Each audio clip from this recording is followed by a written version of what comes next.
আল্লাহ তাদের জন্য বলতেছেন, বান্দা দুনিয়ার জীবনই তোর একমাত্র জীবন নয়, দুনিয়ার জীবনের পরে পরকালের জীবন যেইটা হবে, ওইখানে যাওয়ার পরে যদি কুত্তার জিন্দেগি হয়, এই অস্থিরতার জিন্দেগি হয়, ওইটা তোমারে ঠেকাবে কে? দুনিয়া না হয় কলে বলে পার হলে, কিন্তু কবরে যাওয়ার পরে তো আর তোমার কেউ নাই। তোমার সন্তান পর্যন্ত, তোমার স্ত্রী পর্যন্ত বলে, লাশ কেন রাত্রেবেলা বাড়িতে রাখা লাগবে, খাটলিতে করে অন্তত পক্ষে বারান্দার বাইরে রাখেন। মরে যাওয়ার পরে ওই রাতেই আপনার বানানো বিছনায় আপনার স্ত্রী, আপনার সন্তান আপনাকে রাখবে না, ঠিক না? আমার আল্লাহ এজন্য বলছেন, নবী জানায় দিয়ে রাখেন, যালিকা মাসালুল কওমিল্লাযীনা কাযযাবু বিআয়াতিনা ফাকসুসিল কসাসা লাআল্লাহুম ইয়াতাফাক্কারুন।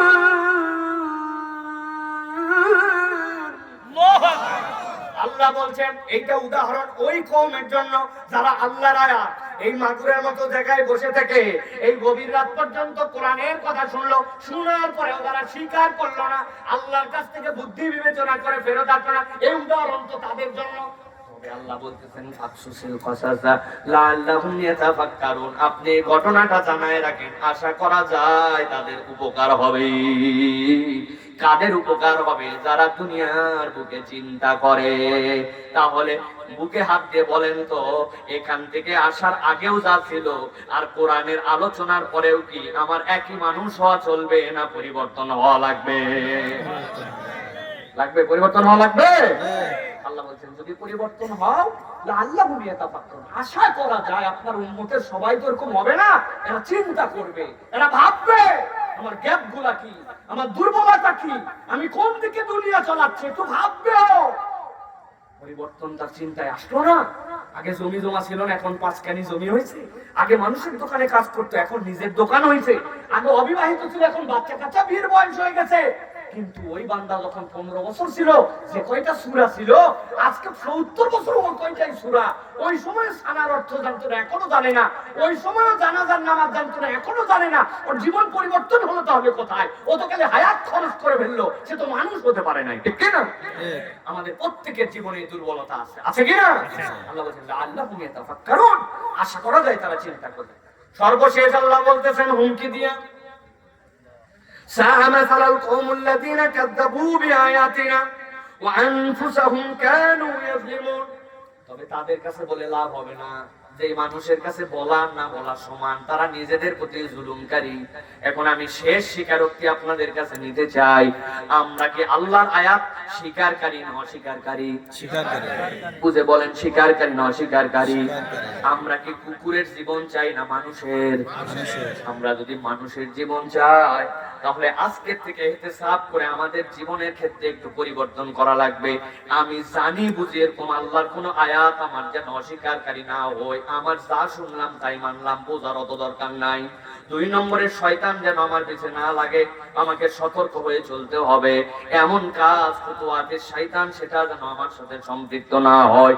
3 নম্বরে আমার পরকাল ঠিক তো আমার সব ঠিক, দুনিয়া হারাতে রাজি কিন্তু পরকালকে বিক্রি করতে রাজি না, ঠিক না?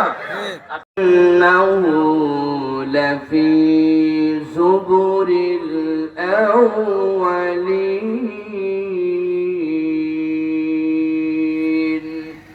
وقال الله سبحانه وتعالى آمرا ومخبرا إن الله وملائكته يصلون على النبي يا أيها الذين آمنوا صلوا عليه وسلموا تسليما اللهم صل على محمد وعلى آل محمد كما صليت على إبراهيم وعلى آل إبراهيم إنك حميد مجيد اللهم بارك على محمد وعلى آل محمد كما باركت على إبراهيم وعلى آل إبراهيم إنك حميد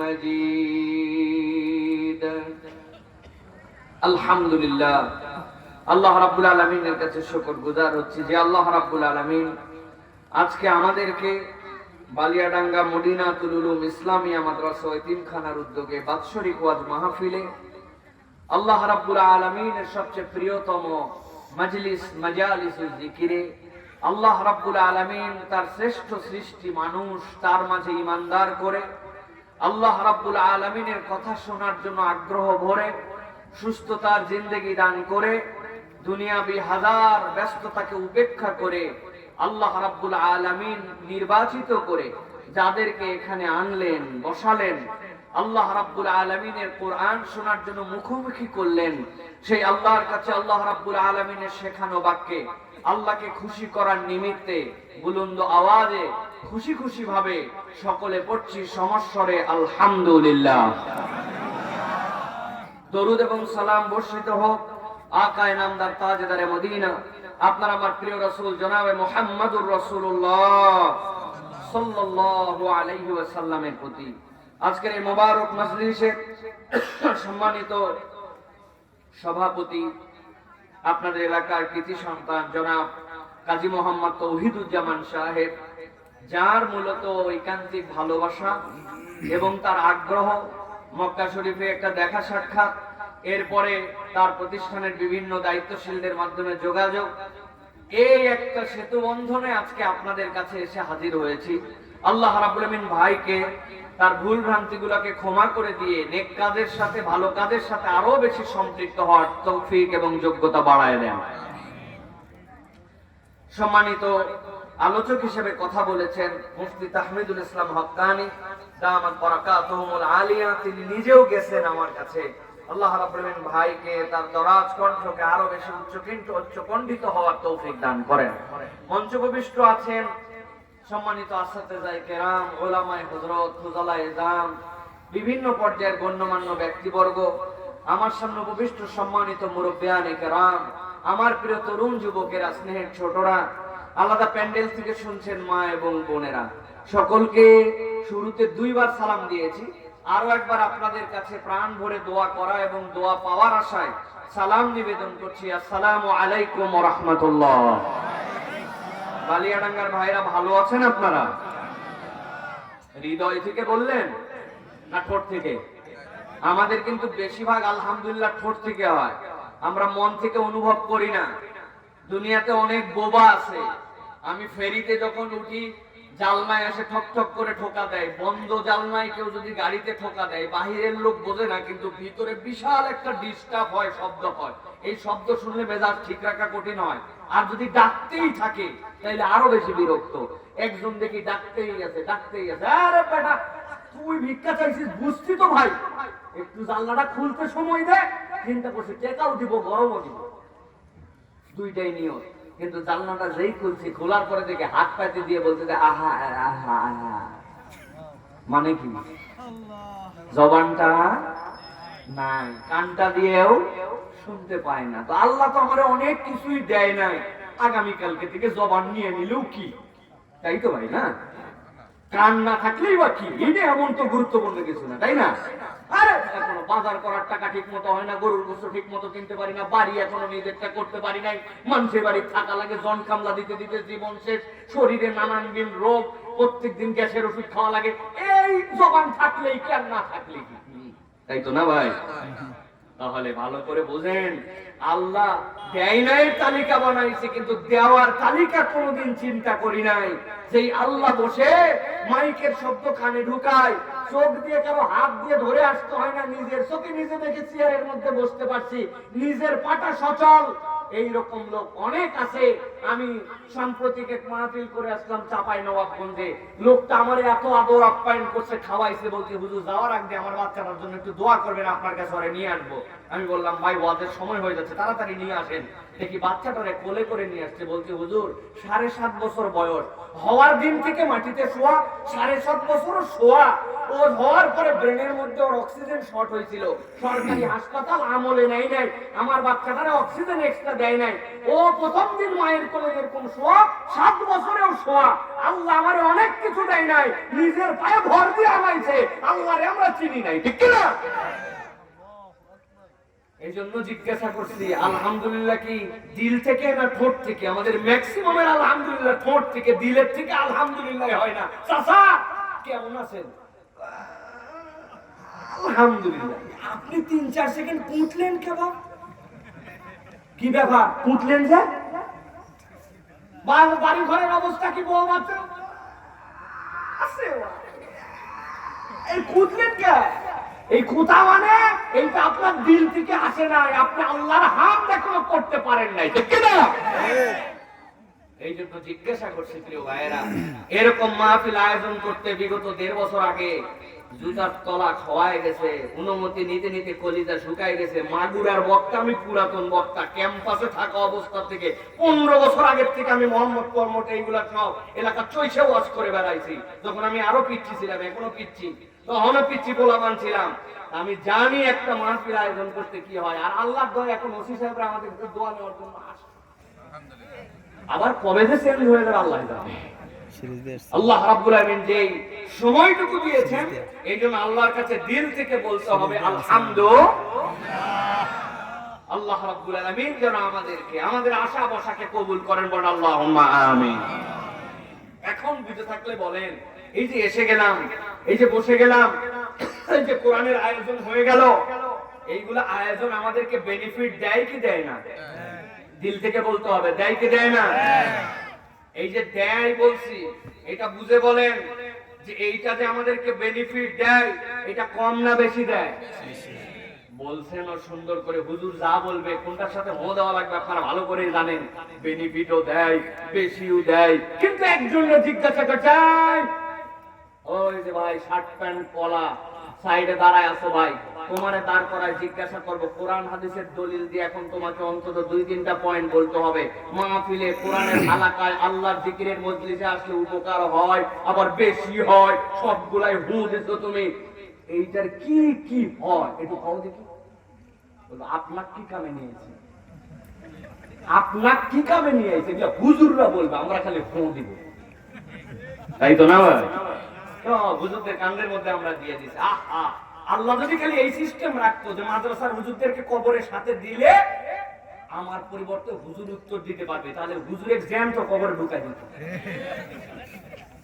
প্রিয় ভাইয়েরা, আল্লাহ রাব্বুল আমিন বলছেন, গভীর মনোযোগে ঠান্ডা মাথায় বোঝেন, কুরআনুল কারীমের মধ্যে আমার হাবিব কিয়ামত পর্যন্ত মানুষের জন্য আপনাকে পয়গম্বর করে প্রেরণ করা হলো। আপনার আগে অজস্র পয়গম্বর এসেছেন, কত পয়গম্বর এসেছেন তার কোন গণিতের হিসাব দুনিয়ার কোন মানুষের কাছে নাই। যা বলে আন্দাজে 1,24,000, মতান্তরে 2,24,000। আমার তো মাথায় খারাপ, গ্যাপ হয় 18-19, গ্যাপ হয় 1 লাখ কেমনে? তার মানে আল্লাহ রাব্বুল আমিন কত পয়গম্বর প্রেরণ করছেন কেউ জানি না। আল্লাহ বলছেন প্রত্যেক কওমের জন্য আমি রাসূল প্রেরণ করেছি। কিন্তু মুহাম্মদুর রাসূলুল্লাহ সাল্লাল্লাহু আলাইহি ওয়াসাল্লাম আপনাকে কিয়ামত পর্যন্ত অনাগত মানুষের জন্য নবুয়ত দেওয়া হলো, আপনাকে রিসালাত দেওয়া হলো। আপনার পরে কোন নবী আসবে না। এই জন্য আপনি কমপ্লিট বার্তাটা আপনার উম্মতের কাছে বলে যান। সে যদি বাংলাদেশের মাগুরার কোন একটা নিভৃত গ্রামের মধ্যে হয় আর মুসলমান পরিচয় দেয়, উম্মতে মুহাম্মাদি পরিচয় দেয়, আর আফ্রিকার কোন অঞ্চল, যে অঞ্চলের নাম আমি জানি না, ওর কোন অঞ্চলের যদি মুসলমান হয়, সকলের জন্য কিয়ামত পর্যন্ত বার্তা পরিষ্কার। আল্লাহ আপনার প্রতি যে কোরআন দিলেন, এইটা বেনিফিটহীন নয়, এইটা আপনাকে, আপনার উম্মতকে কিয়ামত পর্যন্ত বেনিফিটেড করবে। কিভাবে? আল্লাহ বলছেন কোরআনুল কারীমের মধ্যে, ইয়া আইয়ুহান নাস قد جاءتكم موعظة من ربكم وشفاء لما في الصدور وهدى ورحمة للمؤمنين।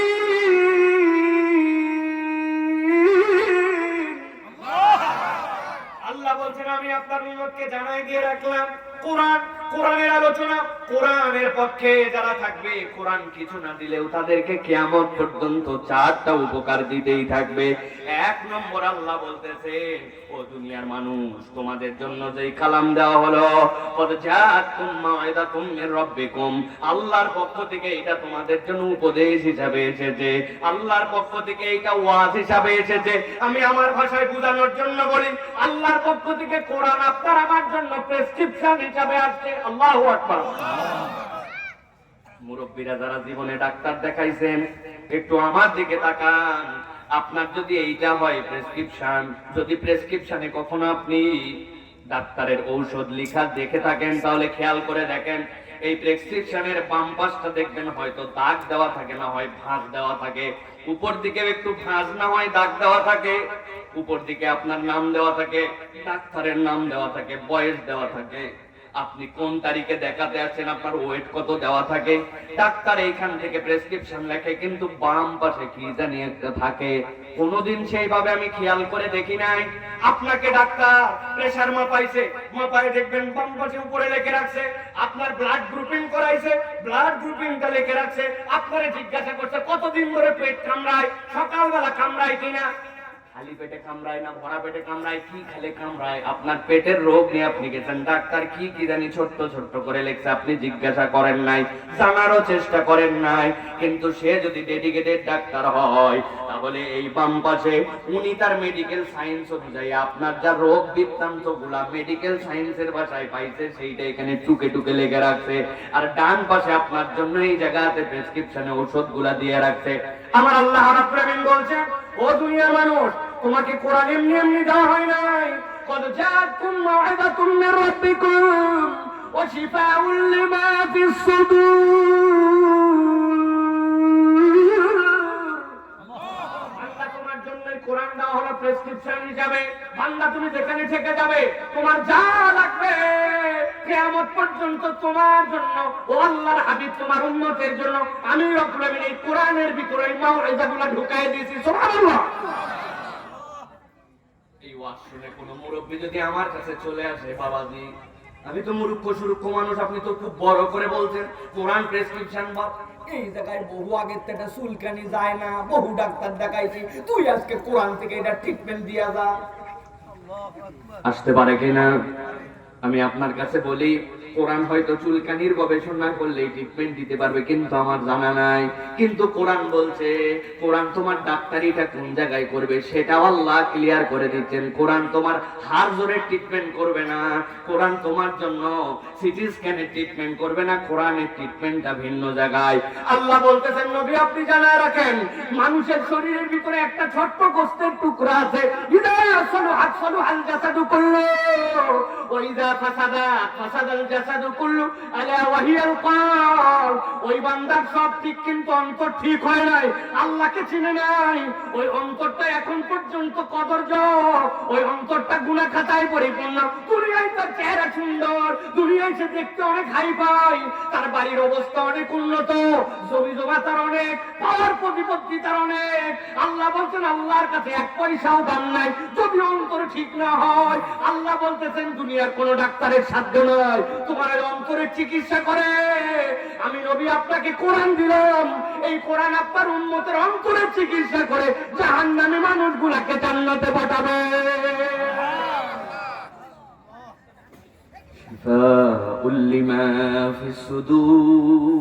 এটা হচ্ছে কোরআনের 2 নম্বর কাজ। আপনাকে কোরআন ছাড়া অন্তর কেউ আপনার পরিবর্তন করাবে না। আল্লাহ বলছেন এরপরে জানান ওয়াহুদা, আর এই কোরআনটা হচ্ছে তোমার জন্য পথ প্রদর্শক, কোরআন হচ্ছে তোমার জন্য গাইডেন্স, কোরআন হচ্ছে তোমার জন্য আলো। হুদা মানে কেমন আলো? আমি মাঝে মাঝে বোঝানোর জন্য বলি, থেকে মোহাম্মদপুর ভিতর দিয়ে যাইয়া ওই ভাঙ্গার ওই কোণার মধ্যে উঠা যায়, রাস্তা চলে গেছে সুন্দর করে। রাস্তা যেখানে যেখানে গেছে হঠাৎ করে দেখে রাস্তার ওই জায়গায় এইরকম করে সাইনবোর্ডের মধ্যে অ্যারো চিহ্ন দেওয়া, মানে আপনি সোজা গেলে বিপদ, রাস্তা বামের দিকে ভাঁজ হয়েছে, কিছু দূর যাওয়ার পরে ডানের দিকে ভাঁজ। হঠাৎ করে ডিপার মেরে দেখি সাইনবোর্ডের মধ্যে এইরকম করে 3 চিহ্নর উপরে এইরকম একটা পাহাড়ের চিহ্ন দেওয়া আছে, সামনে স্পিড ব্রেকার। মানে আপনার গতি যতই হোক, সেম গতিতে গেলে যদি আপনি স্পিড ব্রেকার না মানেন, আপনার গাড়ি কিন্তু রাস্তার থেকে জাম দিয়ে নিচে পড়ে যেতে পারে। এরকম চিহ্ন রাস্তার মধ্যে দেখছেন কিনা ভাই? কথাই বলে না যে ভাই, পেছনে যারা আছেন আইছেন তো আপনারা, না দেখছেন আপনারা এরকম চিহ্ন? এমনি এমনি আপনাদের হল ইচ্ছি না বোঝানোর জন্য বলছি, দিনের বেলা ওর ভিতরে কি চার্জ দেওয়া হয়? রাত্রেবেলা আপনি যখন লাইট মারেন ওইটা জ্বলে উঠে কেমনে? ওইটা একটা রিফ্লেক্টর স্টিকার, ওইটার ভিতরে প্রযুক্তিগত ভাবে এমন ভাবে ছোট্ট ছোট্ট কণা সেট করা আছে, আপনার লাইট পরে হলো জ্বলে উঠবে। আল্লাহ বলতেছেন কোন মানুষ যদি কোরআনকে মাওয়াইজা বানায়, কোন মানুষ যদি এইটা দ্বারা তার অন্তরকে পরিবর্তন করে, এইটা তার জন্য হুদা হয়ে যাবে। যেখানে তার লাইট দরকার সেখানে তাকে জ্বালায় দিবে। ওই কোরআনটাকে কখনো ট্র্যাক থেকে নিচে নামতে দিবে না। ইহদিনাস সিরাতাল মুস্তাকিমের যে আবেদন দিয়ে সে কোরআনে ঢুকেছিল, আল্লাহ ইহদিনাস সিরাতাল মুস্তাকিমের রাস্তার গাইড করার জন্য এই কোরআন দিয়েছেন। সুবহানাল্লাহ। আল্লাহ সর্বশেষে বলছেন ওয়া রাহমাতুল লিল মুমিনিন, ও বান্দা জেনে রাখো এই কোরআন হচ্ছে ঈমানদারদের জন্য রহমত। ঈমানদারের জন্য দুনিয়ায় রহমত, কবরে রহমত, মিজানে রহমত, হাশরে রহমত। জান্নাতে যাওয়ার পরে সবাই যদি মনে করে জান্নাতে ঢুকলেই শেষ, না না না, সব বাড়িতেই বাথরুম আছে, কিন্তু সব বাথরুমের স্ট্যান্ডার্ড একরকম নয়। সব বাড়িতেই সোফা আছে, সব বাড়িতেই খাট আছে কম বেশি, কিন্তু সব খাটের দাম এক না। মাজার মধ্যে টাইলস পাচ্ছেন, আপনার টাইলস আকিস কোম্পানির সবচেয়ে সস্তাটা, আর একজন একবারে ইতালি থেকে ডাইরেক্ট মার্বেল নিয়ে আসে, ওর এক পিস দিয়ে আপনার পুরা বাড়ি মার্বেল, পুরা বাড়ি টাইলস করা হবে, ঠিক না? আল্লাহ বলতেছেন ওই জান্নাতে তোমার স্ট্যান্ডার্ড কেমনে বাড়বে, তুমি কত ভিআইপি জায়গায় যাবা, এটা কোরআন তোমাকে নির্ধারণ করবে। ও আল্লাহ রাব্বুল আলামিন এই জন্য বলছেন ওয়া রাহমাতুল লিল মুমিনিন, এই কোরআনের গ্রেড অনুযায়ী আপনার সাথে কোরআনের মহব্বত কতটুকু ছিল, আল্লাহ এই ওসিলাতে ও জান্নাতে আপনার জন্য মর্যাদা বৃদ্ধি করবেন। সুবহানাল্লাহ। আমার কথা নয়, নবীজি সাল্লাল্লাহু আলাইহি সাল্লাম বলছেন দুইজন জান্নাতি জান্নাতের ভিতরে চলে গেছে, যাওয়ার পরে এক জান্নাতি আরেক জান্নাতিকে দেখে বলছে ভাই তোমার এত মর্যাদা জান্নাতের ভিতরে, এত ভিআইপি বাড়ি, তোমার তো অবস্থান বিশাল বড়, ব্যাপারটা কি আমল করছিলেন? আল্লাহ নবী বলছেন ওই লোক তখন ওই ব্যক্তির কাছে বলবে ভাই আমার তেমন কোনো আমল ছিল না, আমি মাজালিসে জিকিরে, কোরআনের মজলিসে, কোরআনের হালাকায়, কোরআনের আলোচনায়, যেখানে আল্লাহ আল্লাহ রাসূলের কথা হতো, জিকিরের মাহফিল হতো, আমি সেই জায়গাতে যেতাম। আল্লাহ এই কারণে তার মর্যাদা জান্নাতের ভিতরে বাড়ায় দিয়েছেন, শুধুমাত্র এখানে সময় দেওয়ার জন্য। তাহলে এবার বুঝে থাকলে বলে যে কোরআনুল কারীম শুনলে লাভ আছে না নাই? কোরআনের আলোচনায় লাভ আছে, কম না বেশি? বুঝে না না বুঝে?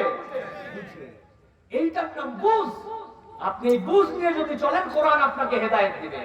আর যদি এই বুঝ যদি না থাকে তাহলে সুবুলাস সালাম, আল্লাহ বলতেছেন অনেকগুলো রাস্তা, কিন্তু তুমি মানো না, তুমি এইটাকে গ্রহণ করো না, তাহলে এই কোরআনের যেচে পড়ে আপনাকে হেদায়েত দেওয়ার জন্য কোনো ঠেকা পড়ে নাই।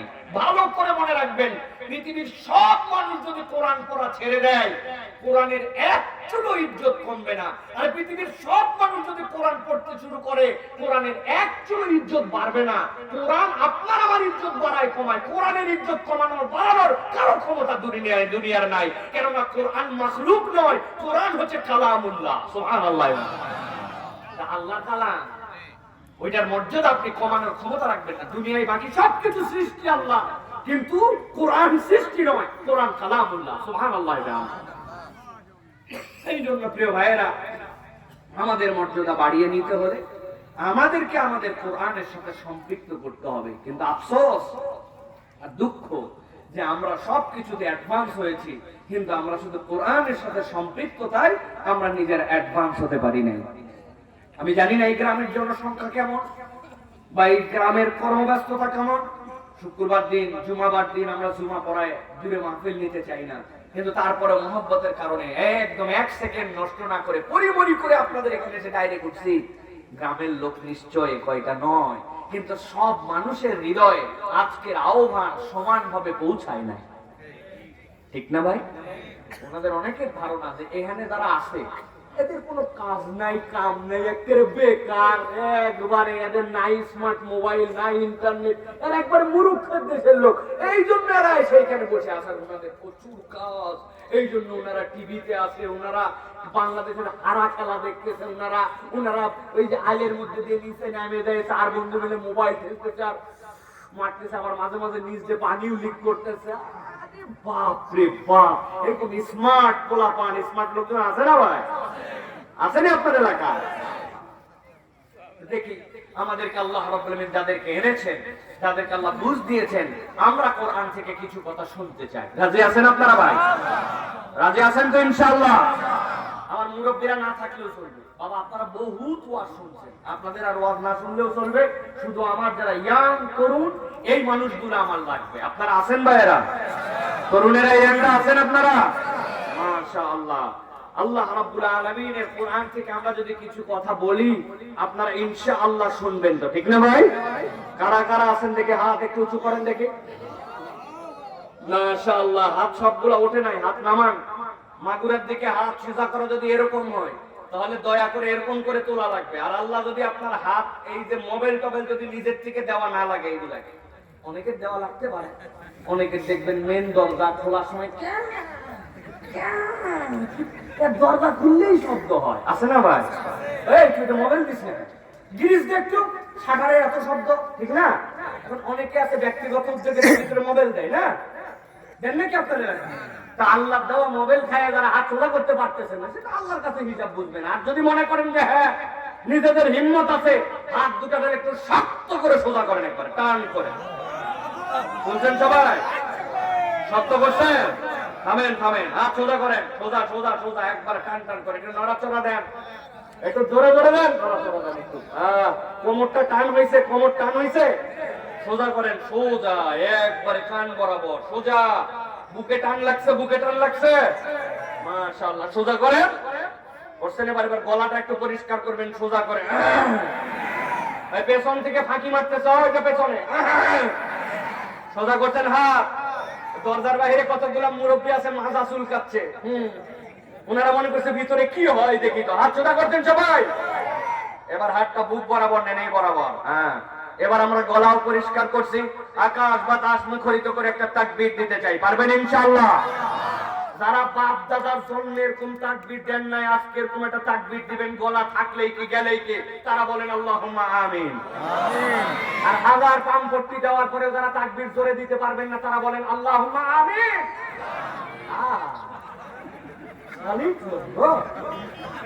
হ্যাঁ, আপনি পারবেন না, না ভুল করে বলছেন এটা? ইনশাআল্লাহ রেডি করছেন? হাত হাত নামাতে বলি নাই তো, এই বরাবর ধরতে বলছি। হাত বুক বরাবর মুট করে। এই সাদা গেঞ্জিওয়ালা ভাই, গলার মধ্যে চশমা, কি ব্যাপার? হাতটা তোলেন বড় ভাই, টাইট করে ধরছেন সবাই।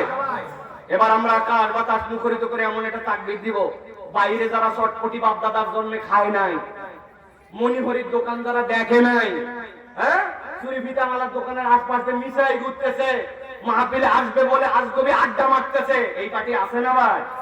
বাড়ির থেকে বলে আসছে আম্মু আমি ওয়াজে যাচ্ছি, বদমাইশ এখন পর্যন্ত মাঠের দিকে মুখ দেখাই নাই। উনি 3-4 বন্ধু মিলে আইলের মধ্যে যায়, ভুঁয়ের মধ্যে যায়, বিড়ি খাচ্ছে। এই পার্টি আছে না? তোমাদের নামে আজকে বদদোয়া হবে, দাঁড়াও। বছরে একদিন মাহফিল হয় আর তুমি মাহফিলে আসতে পারো না, ভিআইপি সিয়ার দিছে, তারপরে তুমি আসতে পারো না, তোমার নামে আজকে বদদোয়া হবে, ঠিক না? তোমার হয়েছে কি তকদিরের, তাই দেখবো তোমার। আমাদেরকে আবার গরম দেয়, গরম দিয়ে কয় হুজুর দূরে দূরে মাইক দিছে, এইগুলোর থেকে ওয়াজ শুনলে সমস্যা কোথায়, ঠিক না? এই যে মোবাইল, এই মোবাইলে দুই ভাবে ইন্টারনেট ব্যবহার করা যায়, একটা সেলফ ডাটা আর একটা ইন্টারনেট, ঠিক না? ওয়াইফাই দিয়ে ব্যবহার করে না? আর আপনার মোবাইলে ওয়াইফাই আছে, রাউটার আছে, পাসওয়ার্ড আছে, আপনার বাড়িতে আপনি ঘুমায় ইন্টারনেট চালান, কিন্তু আপনি একদিন চলে গেছেন মাগুরা টাউনে, আপনার বাড়ির থেকে 20 কিলোমিটার দূরে, 15 কিলোমিটার দূরে, আপনার রাউটার আর ওয়াইফাই কাজ করবে তো? কেন? আপনার কি পাসওয়ার্ড জানা নাই, নেট নাই, মোবাইলে ওয়াইফাই কাজ করে না? করে। হুজুর রেঞ্জের মধ্যে নাই যে, ঠিক না? রেঞ্জের বাইরে চলে গেলে তুমি বুঝো, তোমার ওয়াইফাই ধরে না। মোবাইলে তো ওয়াজ আছে, ইউটিউবে ওয়াজ আছে, রাস্তাতেও মাইক দেওয়া আছে। এই প্যান্ডেলটা হচ্ছে আল্লাহ রাব্বুল আলামিনের ওয়াইফাই জোন, রহমতের ওয়াইফাই জোন। এর ভিতরে আসে যারা, ফেরেশতা তাদের জন্য দোয়া করে, আল্লাহর কাছে ক্ষমা চায়, ঠিক না? এত বুঝো তুমি, এইটা বুঝো না? আড্ডা মারো বাইরে, হাতে রেডি সবার? পারবেন তো তাকবীর দিতে ইনশাআল্লাহ? দেখে একটা তাকবীর দেন। আমি যখন বলবো লিল্লাহি তাকবীর, হাত দুটো আসমানের দিকে ছুঁড়ে দিয়ে সর্বশক্তি দিয়ে বলবেন আল্লাহু আকবার। পারবেন ইনশাআল্লাহ? দেখে এটা তাকবীর দেন, লিল্লাহি তাকবীর, লিল্লাহি তাকবীর। আল কোরআনের আলো, আল হাদিসের আলো, তোমার নেতা আমার নেতা, তোমার নেতা আমার নেতা, আলেম ওলামা যেখানে, আল্লাহর আইন যেখানে, লিল্লাহি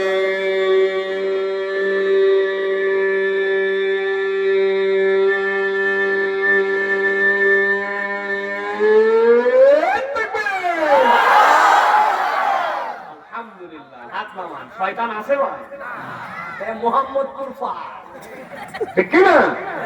আল্লাহু আকবারের এই স্লোগান শয়তান সহ্য করতে পারে না। জীবনে এটা প্রমাণ দেখছেন আপনারা? দেখছেন, কিন্তু আপনি জানেন না যে এই মসজিদ থেকে আযান হয় আল্লাহু আকবার, আল্লাহু আকবার, কতগুলা কুত্তা আছে,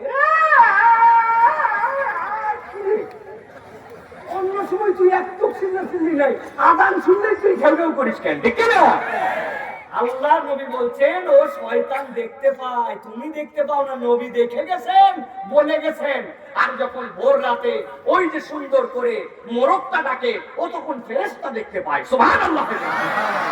অতএব আল্লাহু আকবার বললে যে কাজ হয়, এটা কুত্তাই প্রমাণ। ঠিক কি না? এই জন্য অনেকগুলো মানুষ দেখবেন মসজিদের দাঁড়িয়ে ক্যারাম খেলে, মসজিদের পাশে চায়ের স্টলে বসে থাকে, যেই আযান হয়ে চলে যায়। মসজিদের ঘাটে গোসল করে, কিন্তু মসজিদের নামাজে আসে না। আছে না ভাই? আছে। চিন্তা করে তাড়াতাড়ি যাওয়া লাগবে, নামাজের সময় হয়ে গেল, আর গোসল করা যাবে না, ঘরে চলে যায়। এরকম কিছু কপাল পোড়া আছে, আছে কিনা?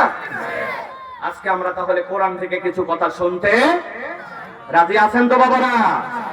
ইনশাআল্লাহ। চলেন আমরা তাহলে আর দেরি না করে সরাসরি কুরআনুল কারীমের মধ্যে প্রবেশ করি। প্রিয় ভাইয়েরা, আমি বিতাড়িত শয়তান থেকে আশ্রয় প্রার্থনা করে সমস্বরে সকলে মিলে আমরা একসাথে কোরআনের মধ্যে প্রবেশ করব। বেশি জোরে বলতে হবে না, কেউ ফাঁকি দিবেন না। বিতাড়িত শয়তান থেকে আশ্রয় প্রার্থনা করে আমরা কোরআনের মধ্যে প্রবেশ করব। আমার সাথে পড়েন, আউযু বিল্লাহি মিনাশ শাইতানির রাজীম, বিসমিল্লাহির রহমানির রহিম। واتل عليهم نبأ الذي آتيناه آياتنا فانسلخ منها فأتبعه الشيطان فكان من الغاوين। আল্লাহ রাব্বুল আমিন বলছেন, ও আমার হাবিব, আপনার প্রতি এমন একটা আয়াতে কারিমা দেওয়া হলো, আপনি এটা তেলাওয়াত করেন। আপনি তেলাওয়াত করে আপনার উম্মতের কাছে বার্তাটা পৌঁছায় দিয়ে রাখেন। আল্লাহ নবী সাল্লাল্লাহু আলাইহি ওয়াসাল্লাম আল্লাহ বললেন, ওয়াতলু আলাইহিম নাবা, এমন একটা সংবাদ, এমন একটা খবর, এমন একটা ঘটনা আপনি আপনার উম্মতের কাছে জানাই দিয়ে রাখেন। আমি আল্লাহ যে ব্যাপারে বলতেছি, আল্লাযী আতাইনাহু আয়াতিনা, আমি আমার পক্ষ থেকে আমার এক গোলামকে নিদর্শন দিয়েছিলাম। আমি আল্লাহর পক্ষ থেকে তার জন্য আমি রব্বুল আলামিন তাকে সম্মানিত করেছিলাম, তার মধ্যে সত্যের একটা বুঝ দান করেছিলাম। মুফাসসিররা বলছেন আল্লাহ আয়াতে কারিমার মধ্যে কার কথা বলেছেন? হযরত আব্দুল্লাহ ইবনে মাসউদ রাদিয়াল্লাহু তাআলা বলছেন, আল্লাহ এই জায়গাতে যে ব্যক্তির কথা বলেছেন, ওই ব্যক্তি আমাদের সম্প্রদায়ের নয়। ওই ব্যক্তি হচ্ছে মূসা আলাইহিস সালামের কওমের মানুষ। লোকটার নাম ছিল বালআম ইবনে আবার। কি নাম বলছেন? বালআম ইবনে আবার। কি তার কোয়ালিটি ছিল, যেই কারণে আল্লাহ কোরআনে তার কথা উল্লেখ করলেন?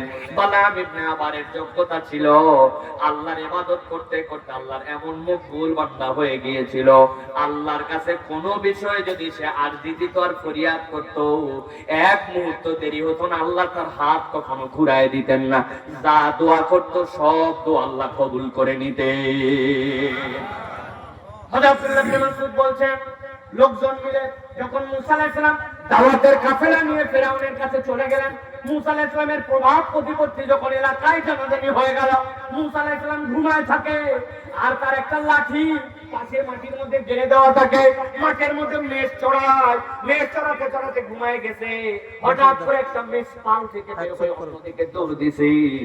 মূসাকে কিছুই করতে হয় না, মাটির মধ্যে গুঁজে দেওয়া লাঠিটা একাই উঠে যায়, উঠে পিটায় ওই মেষকে লাইন মতো নিয়ে আসে। কি আসছে এইটা তুমি আগে আমরা দেখি নাই। ওই লোকে বগলের মধ্যে হাত দেয়, বের করার পর হাতটা এত আলো হয়, অবাক হয়ে যায়, হাত পড়ে না কিন্তু আলো বের হয়। আবার যখন বন্ধ করতে মন চায়, হাতটা এখানে নিলেই বন্ধ হয়ে যায়। এই লোকটা তো সাধারণ কোনো লোক নয়। আবার সবাইকে ডাক দিচ্ছে, এক ইলার দিকে তোমরা আছো, আল্লাহ রাব্বুল আলামিনকে ইলাহা বলে মেনে নাও, আল্লাহ ছাড়া কোনো প্রকৃত ইলাহা নাই। এই সকল দাওয়াত যখন দিছে, লোকজন মিলে বালাম ইবনে আবারের কাছে গেছে, ভাই আমাদের এলাকায় একজন লোক আসে, এই লোক তো আমাদের মধ্যে ঝামেলা বাঁধাই দিছে, ফেরাউনের সাথে গন্ডগোল বাঁধাই দিছে, উল্টাপাল্টা কথা বলে আমাদের সমাজের মধ্যে বিভেদ বিপত্তি তৈরি করে দিছে, নাউযুবিল্লাহ। তোমার কাছে আমাদের ফরিয়াদ, ওই লোকের বিপক্ষে একটু বদদোয়া করো, আল্লাহ যেন তারে ধ্বংস করে দেয়, যাতে করে আমাদের সমাজের মধ্যে বিশৃঙ্খলা না হয়। বালাম বলল, কে সেইটা? বলে মূসা। নাম শোনো নাই? হ্যাঁ শুনছি। সাথে সাথে সে বলল, না ভাই আমি মূসার বিপক্ষে বদদোয়া করতে পারবো না, যদি সে সত্য হয়, কেননা তার এমন কতগুলা কাজ আমাদের সামনে আছে যেটা দেখে মনে হয়েছে হলেও হতে পারে। লোকজন বলল, আমরা তোমার কাছে ওয়াজ শুনতে আসি নাই, আমরা তোমার কাছে বদদোয়া করানোর জন্য আসছি। আর মনে করো না কেবল সব আমাদের স্বার্থ, তোমারও স্বার্থ আছে। এর সাথে কি স্বার্থ? বলে আজকে তোমার দোয়া কবুল হয় জন্য তোমার কাছে আসছি। আর এই লোক যদি সমাজে প্রতিষ্ঠিত হয়ে যায়, আর একবার যদি সেও ভিআইপি অবস্থায় দোয়া করলে কবুল হয়ে হালতে চলে যায়, তোমার দরবারে আর কেউ আসবে না। অতএব এক বনে একজন বাঘ থাকা ভালো, তোমার স্বার্থে আসছি মিয়া, বদদোয়া করে ধ্বংস করে দাও, সব হাদিয়া তওবা তোমার। আল্লাহ রাব্বুল আলামিন কুরআনুল কারীমের মধ্যে বলছেন, ওই ব্যক্তি, যেই ব্যক্তি আল্লাযী আতাইনাহু আয়াতিনা, যাকে আমার পক্ষ থেকে সত্য দিয়ে দেওয়া হয়েছিল, আল্লাহর আয়াত সে চিনে ফেলেছিল, হকটা তার কাছে পরিষ্কার হয়ে গিয়েছিল, কিন্তু দুনিয়াবি স্বার্থের কারণে ফানসালাকা মিনহা, আল্লাহ বলছেন সে ওই লোকগুলোর কথা শুনে আল্লাহর কাছে হাত তুললো, তুলে ফরিয়াদ দিল, আল্লাহ মূসাকে তুমি ধ্বংস করে দাও, এই ফরিয়াদটা আমি তোমার কাছে দিলাম। আল্লাহ সাথে সাথে তাকে ইলহাম করে জানালেন, এতদিন পর্যন্ত তোমার সব দোয়া কবুল হয়েছে, কিন্তু এইটা তুমি জেনে বুঝে এমন একটা অন্যায় করলা, আজকের থেকে যতদিন হায়াতে থাকবে তোমার সকল দোয়া আল্লাহর কাছে অগ্রহণযোগ্য হয়ে গেল। নাউযুবিল্লাহ। আল্লাহ কোরআনে বলছেন, ফানসালাকা মিনহা, ওই লোকটা সত্য চিনে ফেলছিল, হক তার কাছে পরিষ্কার ছিল, কিন্তু সেখান থেকে যে মুখ ঘুরায় নিল, এটা হচ্ছে অপরাধ নম্বর 1। কয় নম্বর অপরাধ? এখন আমরা যারা অপরাধ নম্বর 1 বললাম আর ওই লোকের কথা বললাম, তাদের ব্যাপারে ইবনে কাসির রহমাতুল্লাহি আলাইহি বলতেছেন, আল্লাহ যদিও ওই কওমের জন্য আল্লাহ ঘটনা দিয়েছেন, কিন্তু কিয়ামত পর্যন্ত উম্মতে মুহাম্মাদীর যাদের মধ্যে চরিত্র থাকবে, এই আয়াতটার মুখাতে ওই মানুষগুলাও। আপনি একটু মাথা ঠান্ডা করে চিন্তা করেন, আল্লাহর কোন আয়াত আমাদের উপরেও আসছে কিনা, আল্লাহর হক আমিও জানি কিনা, আল্লাহর সত্য বিধান আমারও জানা আছে কিনা, কিন্তু তারপরেও সেইটা আমি মানি না। এরকম লোক এই মাগুরা জেলাতে আমাদের এলাকাতে আছে কিনা? বুঝে বলেন, আছে? কারা কারা আছে বললে তো অনেক মজা লাগে। দেখেন তো তারা কারা, চিনতে পারেন কিনা? ফজরের নামাজের আজান হয়ে যায়, ফজরের নামাজ ওই দিন আসে না, হঠাৎ করে জুমার দিনের আজান হইছে, হাইয়া আলাস সালাহ হাইয়া আলাল ফালাহ, হাতে অনেক তার সময় কম, এই জন্য আজান শুনে আসে না, কোন রকম একামতের সময় আসে, কতকা আমাদের সালাহ, জুতা স্যান্ডেল সালা, মসজিদের ভিতর দৌড়তে সালা। আছে না ভাই? আমি বলি নাই, এইটা তার কোন বন্ধু বান্ধবী তারে বলছে, হয়তো এত মোবাইল ফেলিস কেন, ভিতরে ঢুক শালা, আলহামদুলিল্লাহ বলছে কিনা। ও মসজিদের ভিতরে আসছে, ফজরেও আসে নাই, আসরেও আসে নাই, শুধু মধ্যে একটুখানি জুম্মার দিন হাজির হয়েছে, 7 দিন তার কাছে আজানের পরে আজান গেল, কিন্তু নামাজে আসে না। বুঝে থাকলে বলেন তো ওই লোক জানে কিনা যে বালেগ হওয়ার পরে থেকে তার জন্য আল্লাহর পক্ষ থেকে সালাত আদায় করা ফরজ, এটা জানে কিনা? কথা বললেন না, জানে কিনা? জানে। তাহলে ওই লোক যে আসলো না, আল্লাহ বলতেছেন আল্লাযী আতাইনাহু আয়াতিনা, আমি আল্লাহ তাকে আয়াত দিয়েছিলাম কিন্তু জেনে বুঝেছে আল্লাহর আয়াতের দিকে মুখই দেয় না, আয়াত থেকে মুখ ঘুরায় নেয়। আল্লাহ রাব্বুল আমিনের কথাই শুনে না, না কথা শুনে উল্টা দিকে যায়। হুজুর আপনি বুঝবেন না, এত ওয়াজ করেন না, জীবনে কোনোদিন নারকেলের গাছে উঠছেন আর খেজুরের রস কাটার জন্য উঠছেন নাকি আপনি? ক্যান্সার এত গরম দেন কেন? ওয়াজ তো করেন খালি মাল কাচ্চা মারা যাবে না, হাঁটুর উপর কাপড় তোলা যাবে না, খেজুর গাছে উঠবে কেমনে? এত বড় দাড়িওয়ালা নামাজ কালামও পড়ে কিন্তু মাল কাচ্চা মারে খরচ তরফ করে ঘুরে বেড়ায়, এরকম লোক আছে কিনা ভাই? আছে, কথাই বলে না। এলাকায় যদি এলাকায় না থাকে আন্দাজি জোরে বলার দরকার নেই, এই এলাকায় নাই। আছে। আল্লাযী আতাইনাহু আয়াতিনা, আল্লাহ তাকে আয়াত দিয়েছিলেন, দ্বীনের হুকুম যে বুঝতো, দ্বীনের মাসলা তার কাছে পরিষ্কার হয়ে গিয়েছিল, কিন্তু তারপরেও সে গাদ্দারি করে নিজের ইচ্ছায় শুনলাম আর না শুনলাম কি হয়েছে তাই এইরকম মুডে আল্লাহর আয়াত থেকে মুখ ফিরায় নাই। এরকম লোক আছে কিনা? মাহফিল শোনার জন্য মহিলা রওনা হয়ে গেছে, 60 বছর বয়স, হাত মোজা পা মোজা, চোখ দেখা যায় কি যায় না, বাপরে খাস পর্দা, কিন্তু সাথে একজন আর হাত ধরে ধরে নিয়ে যাচ্ছে, ওইটা ওনার নাতি, তার বয়স মাত্র 17 বছর, উনার গায়ের মধ্যে খালি 2 খণ্ড কাপড়, যা পরে আছে মশারি মশারি মার্কা।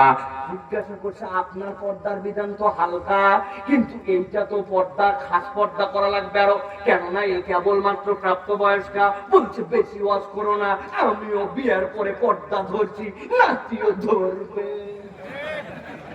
আছে কিনা? আমার আল্লাহ বলতেছেন ভালো করে বোঝো, আল্লাযী আতাইনাহু আয়াতিনা ফানসালাখা মিনহা, যার কাছে আল্লাহর পক্ষ থেকে আয়াত দেওয়া হয়েছে কিন্তু আল্লাহর আয়াতকে ভ্রুক্ষেপ করে না, সেখান থেকে সে তার মুখ ফিরায় নিছে। এইটা হচ্ছে অপরাধ নম্বর 1। কয় নম্বর অপরাধ? আমি কিন্তু জিজ্ঞাসা করব, সামনে আগাবো, ভালো করে খেয়াল করেন। কয় নম্বর অপরাধ? সামনের থেকে না পিছন থেকে? কয় নম্বর? 1। আল্লাহ বলছেন নবী সামনে বাড়েন। আল্লাহ রাব্বুল আলামিন বলতেছেন কেউ যদি জেনে বুঝে আল্লাহর আয়াত থেকে মুখ ফিরায় নেয়, আল্লাহ বলতেছেন সাথে সাথে তার জীবনে দ্বিতীয় একটা দোষ তার সাথে যুক্ত হয়ে যায়।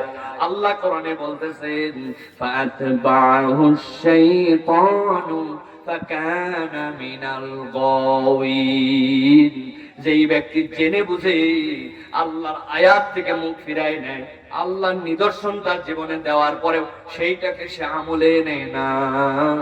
আল্লাহ তার মাজাটা সোজা করার তৌফিক দিয়েছিলেন কিন্তু তাড়াহুড়ার কারণে নামাজের মধ্যে তার মাজা সোজা হয় না।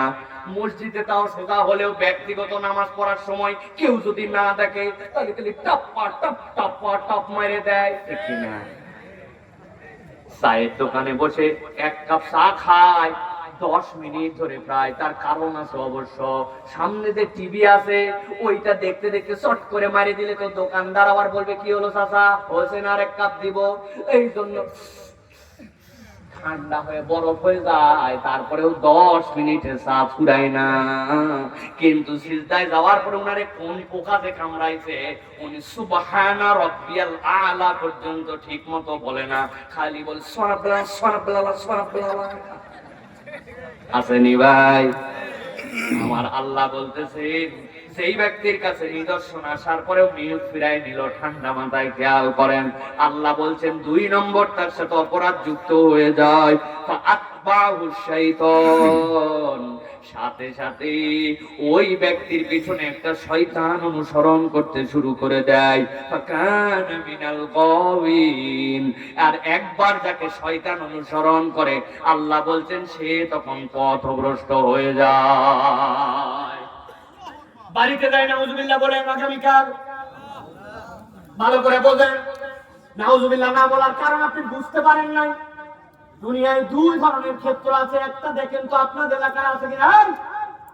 খবরদার শয়তানি করবি না, বান্দামি করবি না, নাতিয়ে বকা দেন বেটারে বকা দেন, খবরদার শয়তানি করবি না, বান্দামি করবি না, বলে কিনা ভাই? বান্দামি করবি না মানে কি? এমন কাজ তুই করতেছিস যেটা বান্দর করে, এটা মানুষের কাজ না, এই জন্য বলে বান্দরামি করবি না। ভাই কথা বলেন। আমি বুঝানোর জন্য বলতেছি, এমনি এমনি ঠিক নেওয়ার জন্য বলি নাই। আল্লাহ বলতেছেন একটা হয় মানুষ শয়তানের অনুগামী হয়, কিন্তু যেই ব্যক্তি জেনে বুঝে আল্লাহর আয়াত থেকে দূরে চলে যায় তখন ওই মানুষ আর শয়তানের অনুসরণ করে না, তখন সেই হয় শয়তানের ইমাম, আতবাহু শাইতান, তখন শয়তান তার অনুগামী হয়ে যায়। তাহলে সে কোন লেভেলের খারাপে পৌঁছায় যায়? আল্লাহ বলছেন ফাকানা মিনাল গাওয়িন। আর একবার যার পিছনে শয়তান লাগে, আল্লাহ বলছেন এই ব্যক্তিটা আস্তে আস্তে ধ্বংস হয়ে যায়, পথ হারায়া ফেলে। এইটা হচ্ছে অপরাধ নম্বর 2। কয় নম্বর? চলেন তাহলে সামনে যাই। এই পর্যন্ত বুঝছেন তো না ভাই? চলেন সামনে আগাই।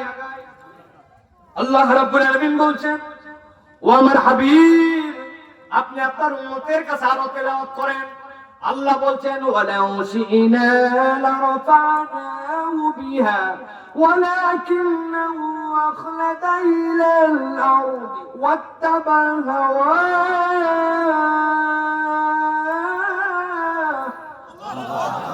আল্লাহ বলছেন যদি আমি আল্লাহ রাব্বুল আলামিন তার কাছে জানাতে চাই, ওয়ালাউ শি'না, যদি আমি চাইতাম, লারাফা'নাহু বিহা, আমি আল্লাহ এর দ্বারা তার মর্যাদা বাড়ায় দিতে পারতাম। বান্দা তুই মনে করছিস অমুক স্বার্থে তমুক স্বার্থে আল্লাহ রাব্বুল আলামিনের বিধান তুই জানার পরেও স্বীকার করলি না, কিন্তু আমি আল্লাহ বললাম তুই যদি আল্লাহর এই বিধান মেনে নিতি, আমি আল্লাহ চাইলে এর দ্বারা তোর মর্যাদা বহু গুণ বাড়ায় দিতাম। সুবহানাল্লাহ। ব্যাপার ভাই, জামাতে আসবেন না যে ওই হুজুরা বলেন না, ঠিক এই সময়টুকুতে বিক্রি হয় পিক টাইম দুপুরবেলা, আর পিক টাইম হচ্ছে বিকাল বেলা, নামাজ অন্য সময় পড়বো, এটা হচ্ছে পিক টাইম ব্যবসা করার সময়। ভাই উপায় নাই, হুজুর দেখছেনই তো কি পরিমাণ ভিড় বাট্টা। আল্লাহ বলছেন ওয়ালাউ শি'না লারাফা'নাহু বিহা, তুমি তোমার বাহ্যিক চোখে যা দেখছো তুমি কিছুই দেখতে পাও না। কোরআনের এমন পাওয়ার আছে যেটা বাহ্যিক চোখে দেখা যায় না, কিন্তু আল্লাহ বলতেছেন আল্লাহর বিধান মেনে নিলে চাইলে আল্লাহ ওর মধ্যেও তোর জন্য এমন বরকত দিতেন যেটা তুই হিসাব করে মিলাতে পারবি না। দুইটা উদাহরণ দেই। একটা উদাহরণ, এই যশোর অঞ্চলের বিখ্যাত ব্যক্তি ছিলেন মুন্সি মোহাম্মদ মেহেরুল্লাহ, নাম শুনছেন? মেহেরুল্লাহ স্টেশন আছে। আমার এমফিল এর গবেষণা, পিএইচডির আগে আমার এমফিল এর গবেষণার বিষয় ছিল Munshi Meherullah. Comparative religion, analytical study, Munshi Mohammad মেহেরুল্লাহর উপর আমার এমফিল থিসিস ছিল। ওনার জীবনী স্টাডি করতে যে দেখছি এই ব্যক্তিটা একটা বিস্ময়কর ব্যক্তিত্ব ছিলেন। 1903 সালে, কতদিন আগে দুনিয়ার থেকে তিনি চলে গেছেন, 100 বছর প্লাস হয়ে গেছে, কিন্তু ওই সময়ে এই ব্যক্তির যে প্রভাব ছিল বর্তমান সময়ের হিসাবে যদি মনে করেন জাকির নায়েক যেরকম, ওই রকম হিসাবে উনি সেই সময়ের ব্যক্তি। অথচ ক্লাস 3 পর্যন্ত কেবল পড়ালেখা করছেন। তার সাথে যুক্তি দিয়া মেঠো যুক্তি দিয়ে মেঠো যুক্তির উত্তর দিতেন, তার সাথে যুক্তিতে কেউ দাঁড়াতে পারত না। এমন পরিমাণে লোক হতো তার মাহফিলে, কল্পনা করা যেত না ওই সময়ে। এক লোক তার কাছে আসছে, তখন ফরিদপুরে কেবলমাত্র হাসপাতাল, এই অঞ্চলে আর কোনো হাসপাতাল নাই। ফরিদপুর মেডিকেলে নিয়ে যাওয়ার পরে রোগীকে বলছে এই মেডিকেল ফেল, বাড়িতে নিয়ে যান, যে কয়দিন খাওয়ায় পড়ায় বাঁচেন, এরপরে রোগী মরে যাবে, আমাদের কিছু করার নাই। মেডিকেল ফেল করে বাড়িতে আসছে, এবার হুজুরের কাছে দৌড়াই আসছে একজন, হুজুর আমার বাবা অসুস্থ, দয়া করে একটু পানি পড়া দিবেন নাকি? হুজুর বলতে বোতল খোল। হুজুরের থেকে বোতল খুলতে হুজুর দিয়ে বলছে জানিয়ে যান। ওই দিনে এক হিন্দু পণ্ডিত তার কাছে আসছে, এসে বসছে, একটা বিষয় তার সাথে কথা বলবে তুলনামূলক ধর্মতত্ত্ব নিয়ে। হঠাৎ করে দেখছে কে জানি অসুস্থ, হাসপাতাল ফেরত, আর উনার কাছে বোতল নিয়ে চলে ছু ছু দিয়ে বিদায় করে দিয়েছে। বললো ভাই হাসপাতাল ফেল, সব ফেল, আপনি কি এর দূর থেকে ছু ছু করে দিলেন, এই ছু ছুর কিসের দাম, আর এটা কেমনে কাজ করে প্রমাণ দেওয়া লাগবে, আন্দাজে একটা ছু ছু মারলেন। উনি বলছেন না রে ভাই কাজ হয় রে ভাই, কাজ হয়। বলে না, আপনাকে প্রমাণ দিতে হবে। এখন এই বোতলের পানিতে কেমনে সু গেল আর কেমনে কাজ হয়, এটা কেমনে প্রমাণ দিবে? কিন্তু মুন্সি মোহাম্মদ মেহেরুল্লাহ এমন একটা ব্যক্তি, আল্লাহ যে বলছেন ওয়ালাউ শি'না লারাফা'নাহু বিহা, যদি আমি আল্লাহ চাই এর দ্বারা তোমার মর্যাদা বাড়ায় দিতে পারি। সুবহানাল্লাহ, সুবহানাল্লাহ। উনি বলছেন এইটার উত্তর আজকে দেওয়া হবে না, দরাটনা যশোর ওই জায়গাতে আমার 19 তারিখে মাহফিল আছে, ওই মাহফিলে স্টেজে এইটার প্রমাণ দিব, আপনি 19 তারিখে স্টেজের মধ্যে হাজির হয়ে যাবেন। হিন্দু পণ্ডিত বেটা সুন্দর করে জামা কাপড় পরে আচ্ছা মতো শেপ শুপ করে আগে থেকে মঞ্চে এসে বসে আছে। এলাকার মানুষও জানছে কি এই হিন্দু কেন, ব্রাহ্মণ বাবা কেন, বলতেছে ওই যে ওই দিন হুজুর বোতলে নাকি বুঝিছে কয়টা দিয়ে কেমনে কাজ হয়, আজকে নাকি স্টেজে দেখাবে। ওরে বাবা, লোকে লোকারণ্য। হুজুর আসে আসে আসে না আসে আসে আসে না, হঠাৎ করে ওই লোক বসে আছে স্টেজে ধরেন এরকম জায়গায়। হুজুর যখন স্টেজে উঠতেছেন, লোকজন তো লিল্লাহি তাকবীর আল্লাহু আকবার সবগুলো থামাই চলে থামা। থামানোর পরে নিজের খরম নিজে হাতে তুলছে বগলের মধ্যে নেওয়ার জন্য। খরম নেওয়ার পরে দূরের থেকে ওই লোকের দিকে তাকাইছে, স্টেজের আরেক মাথায় জিজ্ঞাসা করছে, এই বেটা এখানে কেন? এমন একটা ভাব যেন জানেই না, বলছে এই বেটা এখানে কেন? বলছে হুজুর আপনি নাকি আসতে বলছেন। এখানে আসবে কেন? দেখে তো মনে হচ্ছে ঠাস ঠাস করে লাগাই দেয় মুসলমানদের এত বড় সমাবেশে এই বেট বল কেন? ওই লোকের ইজ্জতে এমন লাগা লাগছে, ফর্সা মানুষ রাগে লজ্জায় কপাল খাইমে গেছে, চিকচিক করতেছে, কানগুলা অস্থিরতায় কাঁপতেছে, নিজে এতবার বলছে তুমি দূর থেকে বলছে মুন্সি সাহেব আসতে বলছেন, আপনি এত জবান নামায় কথা বলেন, এই এলাকায় আমারও লোক আছে। বলে আপনি চেতেন কেন? বলতে চেতেন কেন মানে যে অপমান আপনি করছেন, যে কথা আমাকে লোকজনের সামনে বলতেছেন। লোকজনকে বলছে ও জনগণ, আমি তোমাদের কাছে জিজ্ঞাসা করি, আমার থেকে ওই ব্রাহ্মণের দূরত্ব কত? হয়তো না হলেও তো হাত 15। আমি কি ওর কাছে গেছি না? আমি কি খরম দিয়ে মারছি না? আমি কি তার গায়ে আঘাত দিছি না? তাহলে এই লোক এত খেপে গেল কেন? এর কপাল এত চিকচিক করতেছে কেন? কানগুলা সব লাল হয়ে গেল কেন? হাতও দেখি কাঁপতেছে, আমি তো এর থেকে বহু দূরে। বলে আমি যদি আপনার সাদা দিয়ে 2 কথা বলে 20 হাত দূরের থেকে আপনার এত এফেক্ট হয়, আপনার চেহারার রং চেঞ্জ হয়ে যায়, হাত পা কাঁপাকাঁপি করে, মেজাজ তিরিক্ষি হয়ে উল্টে আমারে খেতে যান, আমার সাধারণ কথায় যদি এত দূর পর্যন্ত কাজ হয়, তাহলে আমার আল্লাহর কালাম পানির মধ্যে পড়ে দিলে কাজ হবে না কেন? আপনারে অপমান করার জন্য নয়, বোঝানোর জন্য এই বকাঝকা করছি। আল্লাহ রাব্বুল আমিন বলছেন ওয়ালাউ শি'না লারাফা'নাহু বিহা ওয়ালাকিন্নাহু আখলাদা ইলাল আরদি ওয়াত্তাবা